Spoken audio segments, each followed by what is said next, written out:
বলছি কি গোপালদা, তুমি ওকে গিয়ে বলো যে সব মিটিয়ে নিতে। কথা না বলে এভাবে থাকা যাচ্ছে না গো।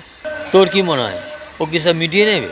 আরে হ্যাঁ, মিটিয়ে নেবে। বলে দেখতে কি দোষ, যাও না, বলো না। ঠিক আছে, একবার বলেই দেখি। হ্যাঁ বলো, যাও। चलो भाई देखो अब मैं क्या करता हूँ। ভাই, ও তোর নামে কি বলছে জানিস? কি বলছে? বলছে তোর মতন এত ফালতু ছেলে হয় না, মেরে তোর 14 গোষ্ঠীর নাম ভুলে দেবে বলেছে ও। হতেই পারে না, ওর সঙ্গে আমার ঝগড়া থাকতে পারে, কিন্তু ওই ধরনের কথা বলবে না। তোর বিষয় হচ্ছে না? না। দেখ তোকে আমি দেখাচ্ছি। ভাই, ও বললো হ্যাঁ। তোকে দু চোখে দেখতে ইচ্ছা হয় না। আর কথা তো দূরের কথা, বলছে তোর মুখও দর্শন করতে ইচ্ছা হয় না ওর। তাই? আর হ্যাঁ, যেখানে পাবে সেখানেই তোকে খেলাবে বলেছে। এই কথা বলেছে ও? হ্যাঁ। এই, তুই কি বলেছিস ওকে? কি বলেছি আমি? তুই নাকি আমাকে মানলে দেখে যেখানে পাবি সেখানে আমি খেলাবি। বলেছি? হ্যাঁ, তোর এত বড় ক্ষমতা? এই?